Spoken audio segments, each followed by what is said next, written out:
On the road again. No, I am not going to sing, and you should be grateful.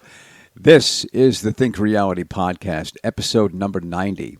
Hang on, here we go. Your destiny is by your design. Getting what you want in your professional life is gained by following a series of steps created by your mindset. Are you ready to start the journey? This is the Think Your Reality Podcast. Here's Mike Sims. Hey, it's Mike Sims, and welcome back to the podcast. As always, I have to tell you how grateful I am that you'd allow me to spend some time with you. So if you were worried I was going to do my Willie Nelson impersonation, no, I am not. The time invested to your success is often referred to as a road or a journey. So let's discuss. The road to success and the road to failure are basically the same. It's where you stop on the road that determines which one you have attained. In the book titled The Prophet, the author writes something that I want to share with you. He states that pain and joy stem from the same well. You don't know how happy you are till you remember how lost or uncertain you once felt. The same applies to us as we travel the road to success. A lot of uncertainty, detours, etc.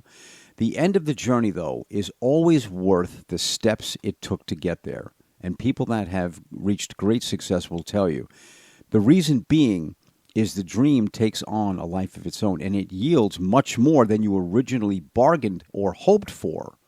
The road to success is always under construction. You're always moving in the direction. You're always changing. The road is always changing before you. That's okay.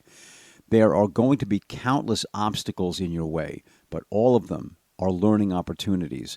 There are going to be times where you question your own sanity about what you have ventured into. If you can keep in your mind's eye what it is you want so much, it does clear the path, at least mentally, for you to continue in the pursuit, regardless of the obstacles in front of you. I have often said, and will continue to, that you are self-motivated and self-directed. Creating your own distractions from distractions are critical to keeping you on that right road. Question what you were told to believe about success and the ways in which to acquire it. We have often talked about our past and the impact it has on us to this day. Some of the life lessons need to be discarded that we've learned in the past as they are no longer of value. Some need to be reinvented, and some need to be edited to fit the reality we are now creating. Accept, but always verify information given as facts. Money or meaning? If you had to choose one or the other, what would it be? The bottom line is you'll always want more money. It's a human characteristic. Meaning, however, indicates a place in life that money cannot afford you. It's a feeling of accomplishment and altruism that a bank account can never replace. For you to wake up one morning and come to terms that you are living the best life by your design and finding the validation for your existence on this planet is monumental. Few people reach that position, sadly. It rarely, if ever, relates to the money they acquired. Remember Mark Twain's statement, the two best days in anyone's life, 1, the day you were born, and 2, the day you realized your purpose. You learn how to be successful and purposeful. This is an internal education. We know that success is by your definition and design and requires no validation from anyone. We've touched on that many times, and it bears repeating. As it was when we were in school, there are going to be tests while on the path to success. The difference here is there are no failing grades, provided you gain something from all of your experiences, good or bad. This is the very reason why those that have achieved success and then by environmental changes or some factor outside their control lose everything. The time to get back to that level of success is a lot shorter than the first time they reached it because of the life lessons they learned.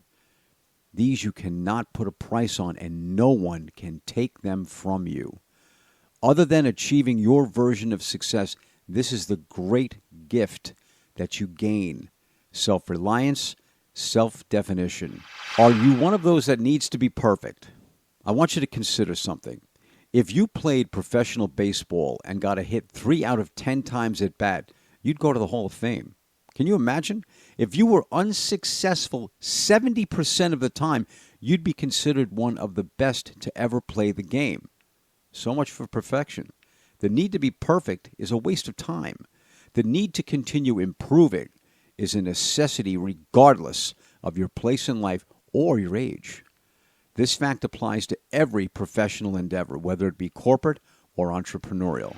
If you run from what you could become, if you deny yourself what your decisions in life could bring you, what are you inevitably running toward? And are you going to be satisfied with that destination? There have been documented cases of people throughout history that have discarded conventional wisdom and been labeled a lunatic. I'll give you an example.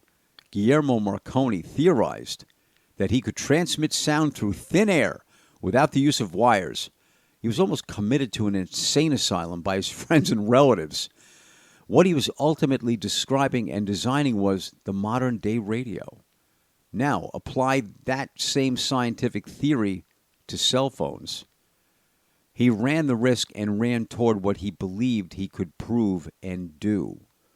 Run toward what you are and can become. My name is Mike Sims. This is the Thinking Reality Podcast. Ladies and gentlemen, I wish you an absolutely awesome day. As I believe in the bottom of my heart, you deserve nothing less.